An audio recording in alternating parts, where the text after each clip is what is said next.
에베소서 6장 17절 말씀입니다. 구원의 투구와 성령의 검 곧 하나님의 말씀을 가지라. 아멘. 구원의 투구. 싸울 때 크게 두 군데를 공격하죠. 머리 아니면 가슴입니다. 왜냐하면 머리는 뇌가 있고 가슴에 심장이 있으니까 여기를 타격받으면 바로 죽을 수 있습니다. 머리를 보호하는 게 투구인데 말하자면 우리 영적 전쟁에서는 무슨 생각을 가지고 있느냐의 문제입니다. 어떤 사상을 가지고 있냐, 어떤 세계관을 갖고 있냐. 이것들은 한 사람의 인생 행로에도 아주 중요하고 장래, 실제로 몸이 죽은 그 후에도 결정적 차이를 가져오는 것은 바로 여기에 들어있는 겁니다.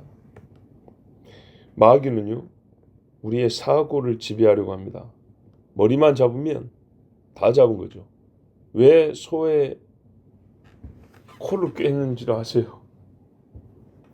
여기 잡으면 다 잡은 겁니다. 이거 안 찢어지려고 말 잘 듣습니다. 여러분 아마 어릴 때 초등학교 다닐 때 싸운 경험이 있을 건데 그때 야비하게 여기 하나 잡고 노는 애들 있죠. 그죠? 요놈은 이깁니다. 새끼손가락 하나 잡으면 이깁니다. 지금도 마찬가지입니다. 별의별 고급 기술을 걸었는데 만약에 내가 상대 새끼손가락을 딱 잡을 수 있다. 그럼 이깁니다. 예. 맞죠?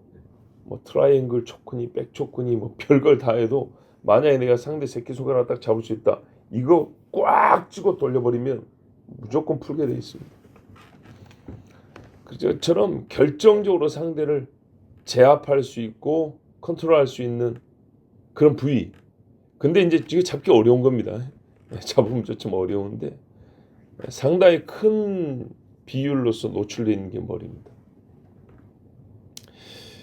구원은요, 우리가 예수 그리스도를 믿음으로 영생을 얻었다는 확신. 이때 주어지는 게 구원입니다. 물론 그 중간에 우리가 또 하는 말이 있죠. 의를 의롭다 하시면 의롭고 의롭다 하면 하나님께 용납될 수 있고 이 복잡한 설명을 더 할 수 있지만 한마디로 예수 믿으면 구원 받는다. 그렇죠? 이 지식이 믿음이 됩니다. 이 하나님의 약속에 대하여 마귀가요 머리를 쥐어 이렇게 돌려버리면 다른 생각을 하게 됩니다. 구원에 관하여 다른 생각. 그러면 아무리 몸뚱아리 커도 정신 나가버리면 소용없듯이 한번 여기서 혈관 터져 쓰러지면 아주 그냥 산송장 되어버리듯이 이 구원에 관한 지식을 잘못 갖게 하거나 아니면은 구원의 확신을 흐릿하게 하고 애매하게 만들어버리거나 이 구원론을 틀어버리면 그 사람의 인생도 그렇고 죽은 후에 장래에 전혀 소망이 없게 되어버립니다. 여러분 에스겔이 본 뼈들이 있죠. 죽은 뼈들이죠. 골짜기에 죽은 사람의 뼈가 가득하더라. 이 상태가 되는 겁니다. 살아있는 사람들이라 할지라도 그 육체 이면의 영적인 세계를 쫙 보면 그거를 육체의 모양으로 이미지화해서 나타내면 뼈다귀만 가득한 것처럼 되는 겁니다. 구원의 확신이 없습니다. 약속으로서 구원. 여러분 사람이 예언한 것도 구원은요. 사람이 예언한 것이나 사람이 약속한 것이 아니고 하나님이 약속한 거고 하나님이 장래에 있을 일을 우리에게 알려준 것입니다. 거기에 대한 확신입니다. 하나님이 자기 이름을 걸고 자기 능력으로 하신 약속입니다. 그래서 이 보이지 않는 그 때에 대한 확신을 갖고 있으면 우리가 이 땅을 밟고 사는 동안에도 성경의 표현대로 하나님 나라의 시민으로 사는 것이고 저 세계의 권능으로 사는 것이고 그렇지 않으면 눈에 보이는 것에 사로잡히고 들리는 말에 끌려가고 마음의 정욕대로 몰매 걸려서 순전히 죽은 송장처럼 영으로는 완전히 죽어있는 자로 살다가 역시 두 번째 죽음에 빠집니다. 그래서 마귀는요, 이 구원의 약속이 가진 힘을 압니다. 왜냐하면 약속을 가진 자마다 하나님의 형상으로 바뀌고요. 삶이. 세상을 이긴 어제 믿음도 있지만 이게 이제 구원의 확신, 구원의 믿음이죠. 세상을 이긴단 말이죠. 그래서 마귀는 절대로 이 문제를 가만 내버려 두지 않습니다. 구원에 관한 문제, 구원에 관한 지식을 절대로 사람이 온전히 가지지 못하도록 끊임없이 항상 어제까지 잘 믿은 사람이라 할지라도 오늘 마음이 흔들릴 수 있다면 택한 자라도 할 수만 있다면 바로 이겁니다. 구원에 관한 지식, 구원에 관한 믿음을 흔들 수만 있다면 하려고 애를 씁니다. 자, 마귀가요. 그런데 또 아는 게 있어요. 사람들이 구원에 관한 이야기를 못 듣게 하려고 하고 잘못 알게 하려고 하는데 이 잘못 알게 하려고 하는 경우에 두 가지가 있어요. 별로 구원에 관한 관심 없는 사람들에게도 구원에 관한 잘못된 지식을 갖고 해서 바르게 구원 얻은 사람들을 조롱하고 핍박하게 만들고요. 또 구원을 갈망하는 사람도 있어요. 소위 구도자라는 사람도 있죠. 이 사람들은 구원을 얻고자 하는 마음이 있어요. 있는 마음이니까 속이기가 쉽죠. 그죠? 뭐라도 던져주면 쉽게 문단 말이죠. 이렇게 해서 또한 잘못된 구원에 관한 지식을 갖게 하기도 합니다. 그 조급하고 갈망하는 마음에 그들이 혹할 만한 잘못된 구원을 던져준다 이 말입니다. 그래서 우리 기독교 개혁, 그러니까는 종교개혁 시절에 하죠. 그때에도 여러 사람들이 있었죠. 믿음으로 구원 얻는다 소리가 뭔가 좀 부족하게 보인단 말이에요. 그러니까는 행위를 좀 보태야 되는 거 아닌가? 아니면은 사람이 행위로만 하나님 앞에 구원 얻는 게 아닌가? 여기에는 어떤 게 또 전제되냐면 잘못된 인간론이 들어있습니다. 우리가 무언가 타락하지 아니하고 떨어지지 아니하고 온전한 부분이 있어서 그 온전한 부분을 잘 발달시키면 구원에까지 이를 수 있다는, 처음에 아담이 범죄했을 때 타락하지 않은, 범죄로 말미암아 타락 떨어졌단 말이거든요. 떨어지지 않은 부분이 아직 남아있어. 예를 들면 우리 이성이나 지적인 능력은 떨어지지 아니하여서 스스로 이런 걸 보고도 하나님을 찾아갈 수 있어라는 전제를 가지면, 보세요, 부지런히 공부하고 연구하고 철학적인 질문에 답을 해나가면서 신을 찾았다 이럴 수도 있겠죠. 잘못된 인간론에 근거한 잘못된 구원론을 갖게 합니다. 이런 식으로 그게 항상 끊이지 않았어요. 옛날에 초대교회 당시에는 뭐가 있습니까? 꼭 이 이론에 입각은 하지만 하나님의 약속을 살짝 비틀었던 율법주의자들, 그죠? 그 다음에 초대교회 다음에 교부 시대에는 저기 어거스틴 당시에 펠라기우스라는 인간이 있었어요. 이것을 섞은 게 바로 뭐냐면 반펠라기우스주의 카톨릭입니다. 로마 카톨릭. 칼빈 시대 종교이기 때는 아르미니우스라는 자가 또 있었어요. 예. 요즘에 그래서 칼빈주의, 믿음으로 구원 얻는다 하고 인간의 행위로 구원 얻는다를 섞어서 아르뱅주의라고 하잖아요. 아르미니우스와 칼빈, 이렇게. 근데 여기서 조심할 거는 행위를 말하면 전부 다 행위 구원론자냐? 아니라 그랬죠. 예, 그건 아닙니다. 믿음으로 구원을 얻고 그 믿음이 진실하여 우리를 변화시킨 후에 우리의 증거로서의 당연히 나타나는 행위를 성경은 말한다 그랬어요. 자, 이 구원을 갈망하는 사람들에게도 타락한 인간이기 때문에 그 타락한 인간에게 만족할 만한, 그 인간이 만족할 만한 잘못된 구원론들을 제시하여서 역시 타락의 상태를 벗어나지 못하게 하는 그런 마귀의 속임수도 있습니다. 이게 요즘 우리가 말하는 보통의 이단이라고 하는 사람들입니다. 구원론 문제입니다. 그리고 이 사람들은 그 갈망 속에 가지고 있는 자기들이 확보한 권원이기 때문에 매우 뭐랄까요? 배타적입니다.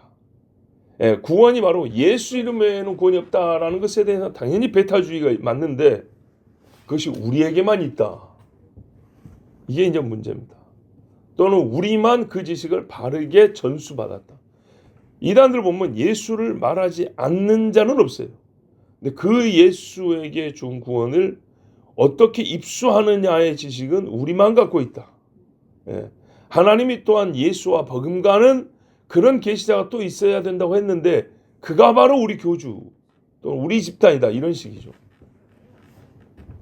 그러면서 당연히 자기들을 높여야 되기 때문에 뭐라 그래요? 소위 기성교회라는 표현을 잘 쓰죠. 예. 기존에 있던 교회들은 뭘 잘 모르고 몇천 년 동안 감춰진 진리에 대한 지식이 없고 이러면서 이제 비판을 합니다. 자, 마귀는 이 중요한 구원론 가만두지 않는다 했죠. 자, 그러면 우리는 구원에 관한 바른 지식을 가지고 있어야 되는데 이걸 처음부터 끝까지 다 말할 필요는 없습니다. 왜? 여러분 많이 들었고 알고 있기 때문에 그 중에 아주 간략하게 주의해야 될 것 내지는 뼈대에 관한 이야기만 몇 개 해볼게요. 예수 외에는 구원이 없습니다. 그렇죠? 구원은 여기서 만들어지는 게 아닙니다. 자력이 아닙니다. 타력입니다. 밖에서 오는 힘입니다. 전적으로 예수님이 주시는 거지 내가 만드는 게 아닙니다. 근데 예수님이 주신다고 할 때 우리가 예수 이름을 믿으라 그랬습니다. 예수 이름을 믿으면 예수님이 주시는 구원을 받는다 그랬습니다. 천하 인간에게 구원 얻을 만한 다른 이름을 준 일이 없다. 이름, 인격, 그의 사역, 그가 하신 말씀, 약속. 그리고 예수님이 그러면 어떻게 해서 우리 구원자가 됐냐? 그가 구원자가 되었다는 하나님이 정한 자격, 합당함, 정당성은 어디 있냐? 그가 우리 죄를 대속하여 죽으셨다 그랬어요. 하나님의 약속은 죄의 값은 사망이라 그랬는데 반드시 죄인이 죽어야 하는데 그가 대신하여 죄의 값을 치렀다 그래서 대속, 속량 이런 말씀을 합니다. 예수님이 하신 말씀이 인자 온 것은 섬김을 받으려 함이 아니라 여기에 자꾸 서비스를 생각하는데 이게 인간이 생각하는 서비스 아닙니다. 도리어 섬기려 하고 자기 목숨을 많은 사람의 대속물로 주려 함이라. 요즘 영어 성경이나 한국 번역에는 자꾸 이 대속물, 대속자를 없애버리려고 한다고요. 희생, 헌신 이렇게 바꿔버립니다. 완전히 다른 이야기죠. 여러분 통장 하나 털어줘도 헌신되는 겁니다. 예, 그렇죠? 예, 불난 집에 가서 애기 하나 데리고 오도 이거는 엄청난 희생이죠. 디모데전서에도 그가 모든 사람을 위하여 자기를 대속물로 주셨으니 기약 이루러 주신 증거니라. 약속에 대한 증거입니다. 자, 그런데 그가 죄값을 치렀다는 것은 원래 우리가 치러야 되는 거 아닌가요? 그죠? 하나님이 우리를 사랑하사 대신 치는 그 값을 내가 치는 것으로 받아준다 그랬잖아요. 그래하여서 확보되는 게 뭐냐? 하나님의 의로우심입니다. 예, 반드시 죽어야 되는 거죠. 그 결과 믿는 자는 그와 연합하게 된다는 거죠. 로마서에 보면 믿음으로 우리는 예수와 연합하게 돼요. 그래서 그의 죽음이 나의 죽음이 되고 그가 의롭다 여김을 받아 살았다는 것처럼 우리 역시 의로움으로 산다. 이게 여러분 우리가 얻은 구원론의 골자이자 제일 중요한 핵심 뼈대입니다. 그 결과 어떻게 됩니까? 구원 얻었다 하면 영원한 생명에 들어간다 했습니다. 영원한 생명. 로마서 3장 24절 이하에 그리스도 예수 안에 있는 속량으로 말미암아 아까 말씀드렸는데 속량 값을 치렀다. 하나님의 은혜로 값없이 의롭다 하심을 얻은 자 되었느니라. 이 예수를 하나님이 그의 피로써 믿음으로 말미암는 화목제물로 세우셨으니 자 여기 다 나오죠. 믿음으로. 그래서 하나님과 우리가 화평하게 되었다. 의의를 얻어 화평하게 되었다. 이는 하나님께서 길이 참으시는 중에 전해지는 죄를 간구하심으로 자기의 의로우심을 나타내려 하심이니 곧 이때 자기의 의로우심을 나타내사 이렇게 예수께서 죽으시고 우리가 그를 믿음으로 우리를 의롭다 하심에 하나님의 의의가 나타났다는 거예요. 하나님의 또한 판단받으실 때 자기도 의롭담을 받았다. 하나님의 공의가 만족됐다. 자기의 의로우심을 나타내사 자기도 의로우시며 또한 예수 믿는 자를 의롭다 하려 하심이라. 로마서 5장 1절에도 그러므로 우리가 믿음으로 의롭다 하심을 받았으니 우리 주 예수 그리스도로 말미암아 하나님과 화평을 누리자. 이게 구원입니다. 자, 이로써 지금 죽으면 어떻게 됩니까? 예수 믿고 지금 죽으면 천국에 갑니다. 안 믿으면 지옥입니다.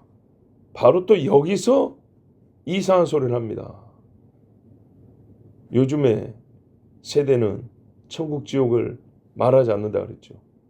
말은 영생을 얻었습니다. 구원을 얻었습니다 그러는데 그 결과가 무엇이냐에 대해서 말을 못합니다. 구원을 놓고 왜 필요한가? 어떻게 얻느냐를 잘못 가르치고요. 구원 얻은 상태가 무엇이냐? 그래서 우리가 이 땅에서 어떤 변화가 일어나느냐?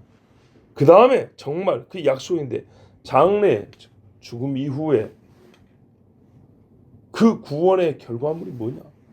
효과가 뭐냐? 할 때 천국 지옥을 말 안 하고 가르치지 않기 때문에 그냥 추상적인 관념으로 영생력, 생명력 이로 끝나버립니다. 실체가 있다는 거죠. 실체가. 사람이 영이 있고 불멸이기 때문에 천국 갑니다. 지옥 갑니다. 이렇게 말해야 되는데 천국이 왜 천국입니까? 하늘에 있는 나라라고 해서 천국이라고 그러고 지옥이 땅에 있는 감옥이라 해서 지옥이라고 부릅니다. 그렇죠? 그 다음에는요. 주님이 오신다를 가르치지 아니하면요. 구원의 완성이 없어져 버립니다. 이 부분을 또 안 가르칩니다. 어제도 우리 가정 예배 드리면서 오랜만에 상기한 말이 있어요. 뭐냐? 우리 이제 둘째가 기독교 그 재단에 고등학교를 지나게 되지 않았습니까? 그래서 제가 그전에 안 가려고 그랬어요. 내신 입을 달고 살더니 아니다. 고등학교 시절 하나님 앞에 니를 바칠 수 있는 시간이 돼야 된다. 그랬더니 끝에 가서 생각을 바꿔 먹었어요. 근데 기특하게 한번 생각을 바꾸더니 정말 학교에 있는 교회에 가서 열심히 3년 동안 기도하고 예배하겠다. 친구들을 그렇게 동아리 기독교 동아리 같이 해가지고 이렇게 예배하는 자들 되게 하겠다. 지금은 또 일반고로 바뀌어가지고 채플도 의무가 아니라 그래요. 신청을 해야 하는데 자기 친구들이 한 명 빼고 다 신청한 것 같다. 그래서 열심히 기도하고 정말 10대 혹 내가 공부를 생각보다 못하더라도 내가 하나님을 섬기고 경외하는 데는 고등학교 시절 정말 잘 보냈다. 이렇게 목표를 바꿨다.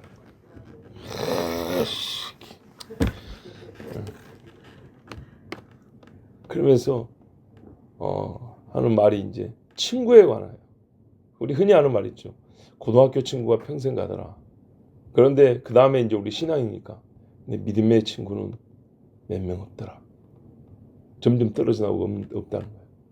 근데 지금 생각해 보면 지금 그 신앙생활하고 교회 다닌다는 친구들 지금 주면 표현상에 지금 주면 천국 갈 것 같은데 나중에 적그리스도 나타나면 또 거기에 많이 무릎을 꿇어 구원 못 받을 것 같다.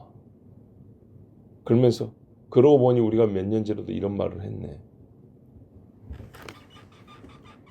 앞에는 거의 비슷하고 같은데 성경을 처음 이해할 때 예수의 십자가는 믿는 자 중에 믿는다고 한 사람 중에 90% 이상 같아요. 부활에 관하여 그게 실제냐 실존적 의미냐에 따라 20% 떨어져요. 성령의 은사가 있냐 없냐 방언이 있냐 지금도 귀신 쫓을 수 있냐 여기서 30% 또 떨어져요.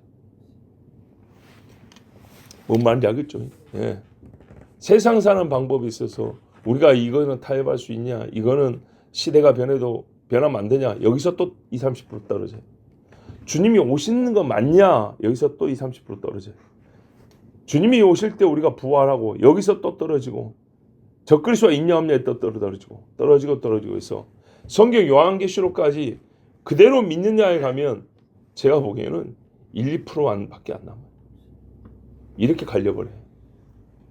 같이 교회 다닙니까? 여기는 교회 다닌 데서부터 시작하니까 100%예요. 어느 교회 다니세요? 어느 교회 출석 교인입니다. 나는 어느 교회 출석 교인입니다.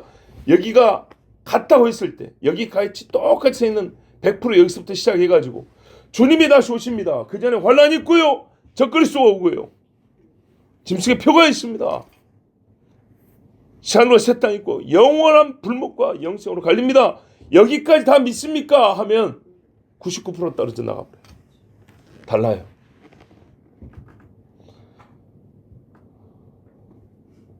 여러분 생각에도 이 퍼센테이지는 좀 차이가 있을지 모르지만 깔때기 모양으로 이렇게 쭉 펴 들어가는 거, 줄어드는 건 맞죠. 한번 주제를 바꿔가면서 얘기해 보세요.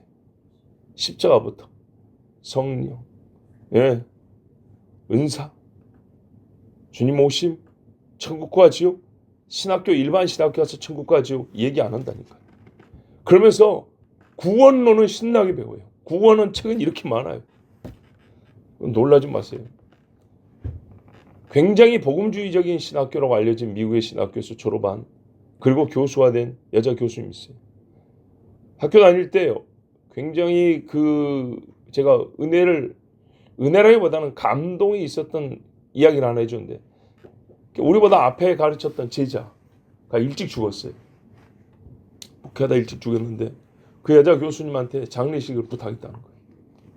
그래서 젊은 제자 장례식에 본인도 그때 뭐 해봐야 40대 후반 정도 돼. 40대 중반이나 후반. 본인이 거기 장례 예배를 집례하는데 얼마나 가슴이 슬펐겠어요. 그리고 구원의 이 소망이 아니면은 이 슬픔을 뭘로 위로하겠어요? 아마 설교했겠죠.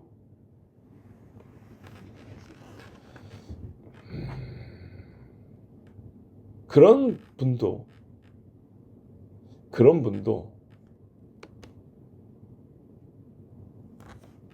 이 주님 다시 오심 그리고 우리가 말하는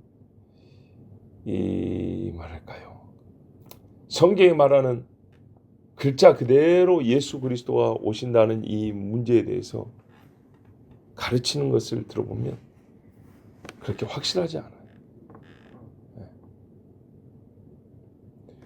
그 젊은 제자의 장례식에서 뭐라고 설교했을까? 그런데 학생들 앞에서 강의하는 내용은 우리가 그것이라니까요. 장례식에서 의뢰해야 하는 설교의 문구, 설교의 말하고 실제로 본인이 믿는 거 많이 다르다는 얘기입니다.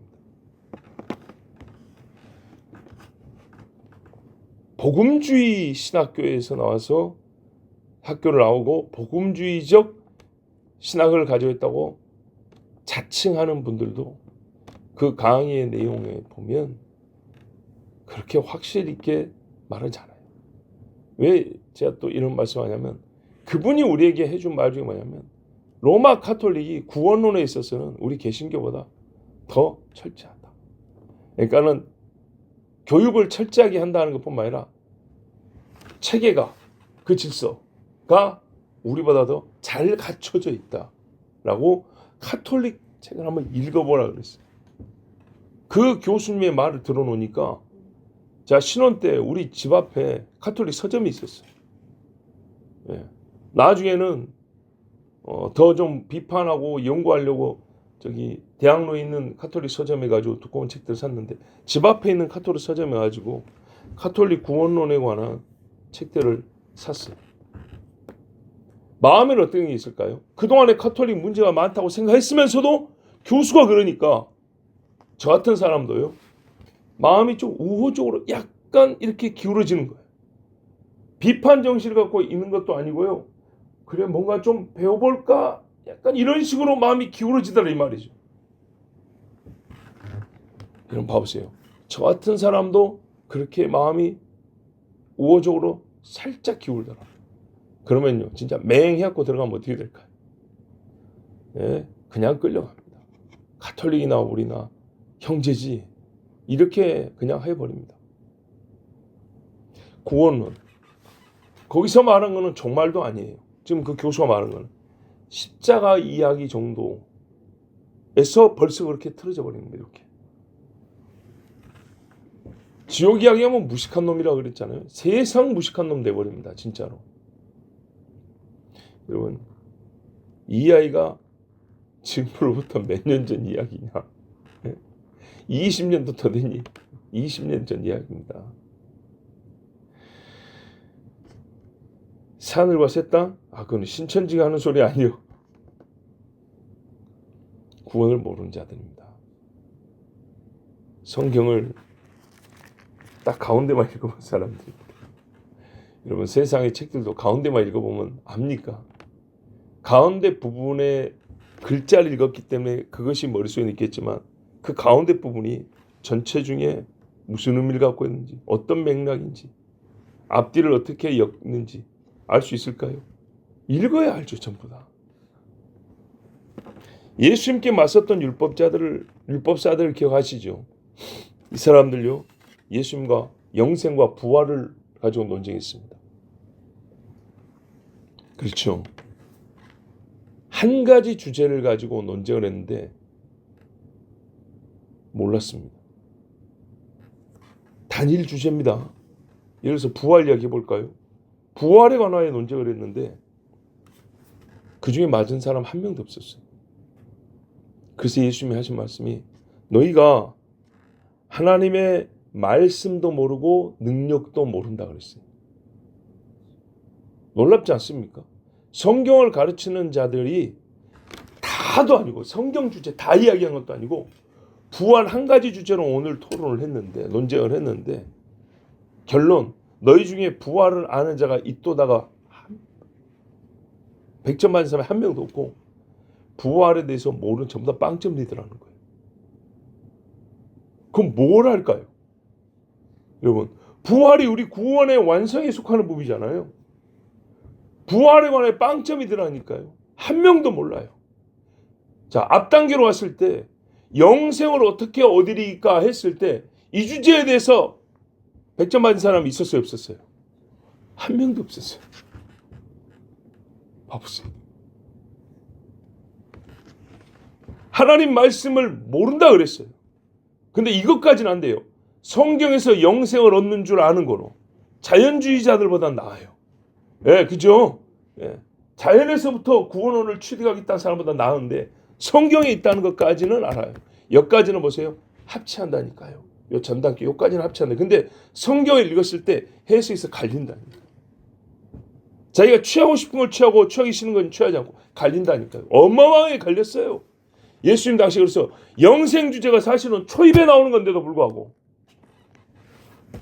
이 앞에 있는 영생 주제에서부터 모르는 자가 사실상 100% 몰라요. 몰라. 그 중에 한 사람 칭찬드는 사람, 네가 하나님 나라에 가깝다. 고작 그 정도? 이스라엘 선생 니고데모 와가지고 어떻게 하면 영생을 얻냐고 물어봤잖아요. 그래서 겨우 그 한 사람이 예수님한테 배우고 왔어요. 제자 되고 갔어요. 보세요. 백이 하나 천에 하나. 모르면서 건방지게 와서 질문을 했어요. 선생이요, 우리가 어떻게 해야 영생을 얻습니까? 영생이 뭔지 아십니까? 이리 까부는 놈들은 많았어요. 내가 구도자라서 한국교회 예배를 좀 점검하려는데 개뿔이 예배가 뭔지 아무것도 모르면서 그런 인간들은 많았어요. 보세요. 마귀가요, 요 하나하나 주제들을 성경을 달고 사는 사람, 13살이면 성경을 모세오경을 외우는 사람들, 그런 사람들한테도요, 이 한 가지 주제를 던져놔도 아는 게 없어요. 자기들은 안다고 글자로 이 방을 채워도 남을 정도로 써내려갈 수 있는데, 예, 자기들의 해석서, 미드라시니 뭐니 해갖고 막 이렇게 해나가는데 답이 없어요.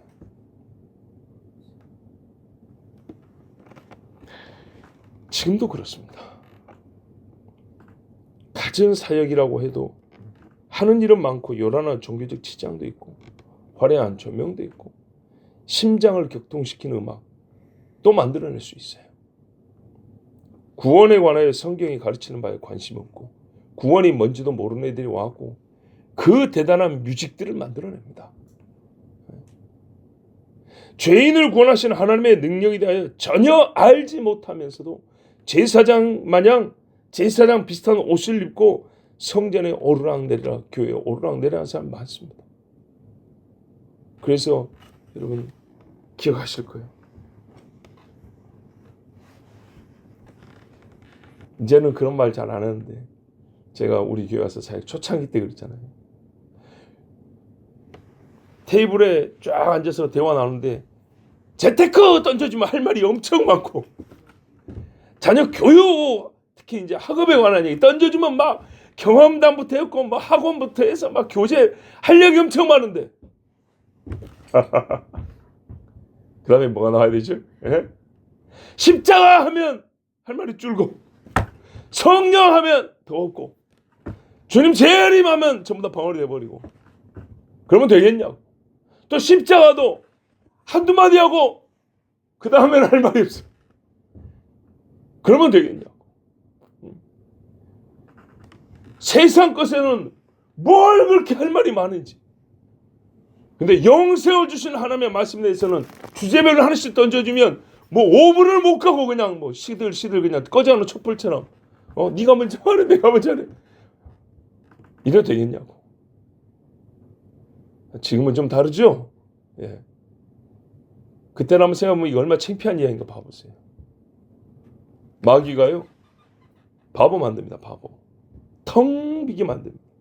아니면은요 이게 사람의 뇌는 뼈에 고정되어 있지 않잖아요. 흔들 안정감이 없어요. 이러면 이 구원론이 맞는 것 같고 저러면 저 구원론이 맞는 것 같고 구원에 확신이 없었어요. 흔들 이런다고. 원수의 공격에 노출된 머리를 가진 사람들, 철저하게 보호되지 못한 구원론을 가진 자들입니다. 단 한 번의 공격에 숨이 끊어집니다. 여러분, 그러므로 구원의 투구를 쓰십시오.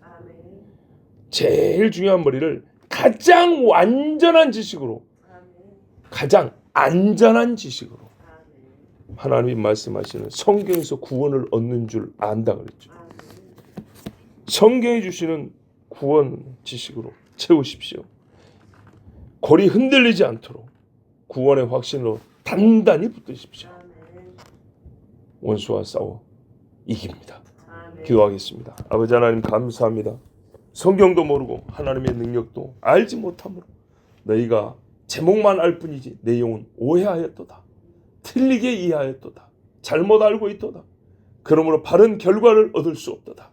아버지 하나님 구원에 관하여 성경이 말씀하시는 바대로 읽고 깨닫고 믿게 하여 주시옵소서. 그리고 너희가 처음 얻은 구원을 지키라 하였습니다. 흔들리지 않게 하여 주시고 육신에 져서 사망에 또 둘째 사망에 던져지지 아니하도록 주님 바른 구원의 지식을 가지고 끝까지 견지하게 하옵소서. 예수 그리스도의 이름으로 기도하옵나이다. 아멘.